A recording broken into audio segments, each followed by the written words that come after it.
This is the much-awaited review of Huawei's latest flagship. Did they deliver? Mabuhay Manila, you got Drew here from ManilaShaker.com and join me on my review of the Huawei Mate 9.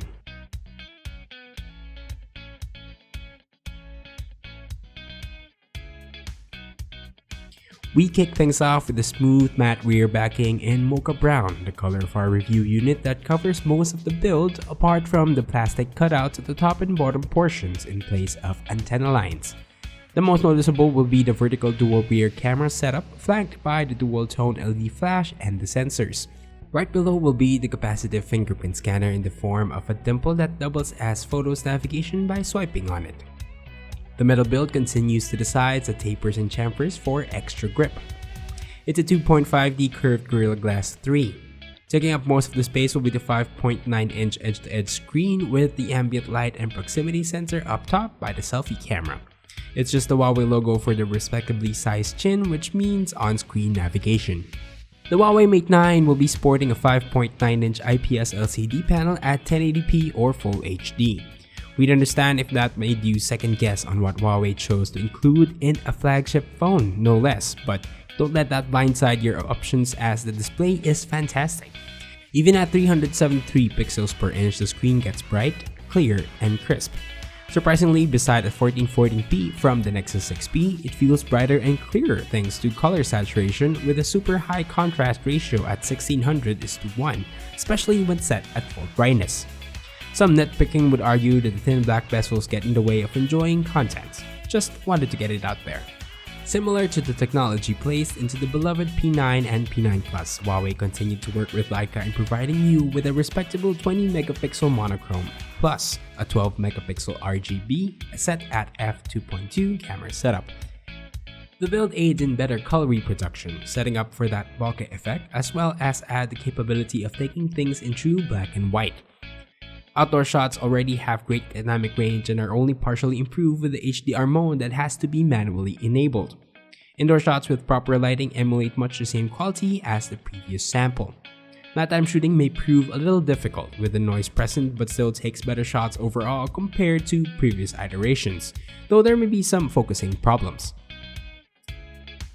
Low light scenarios turn up better than expected, seen here with rain still creeping into the shot, and the dual tone LED flash will greatly improve on details for subjects in close proximity. Selfies are much the same quality as the rear-facing shooter with the 8-megapixel front-facing camera. Features include taking the perfect selfie or smile detection that instantly takes a photo upon seeing teeth. The night shooting, however, takes a while as it adjusts for flash from the screen.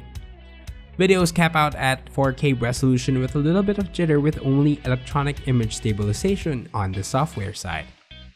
Flaunting the latest and fastest from Huawei, the Mate 9 will be powered by their proprietary high-silicon Kirin 960 paired with 4GB of RAM and Mali G71 MP8 GPU. You will have 64GB of onboard storage to work with in addition to the option to expand to 256GB via microSD through the hybrid SIM tray where you switch out the second SIM for more memory. You can expect all the newest apps and games to play on this behemoth of a device with the entire system garnering a score of over 144,000 points in a Antutu benchmark. Yes, it's not as efficient and faster than the top dogs of the benchmark race, but the Mate 9 holds its own, especially with the proprietary MIUI 5.0. The system is designed with user in mind with a machine learning algorithm that basically tells the system to get your most used apps ready at the forefront based on how you use it and at what times. The system is sound and stable with a few misses on some key aspects of what made Android, Android. The Chinese giant listened to adding an app drawer function, thankfully, but that's all the change. It's a good system overall, but the experience is not as fluid as we had hoped and maintains much of the Apple-esque feel of the Emotion UI of old.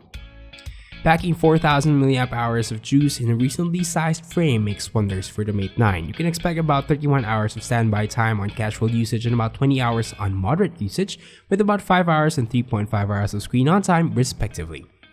Heavy usage with gaming, photos, and videos commanded about 14 hours of standby time and 2.9 hours of screen on time, but all is well as the proprietary fast charging capabilities of the Mate 9 topped us up from 0 to 100 in 1 solid hour. The bottom-firing speaker grille gets loud when needed as it's able to produce good sound overall with just the right hints of bass and treble. Landscape mode activates a secondary speaker where the earpiece is and that allows for more immersive experience. The 3.5mm headphone jack will support high-resolution audio playback.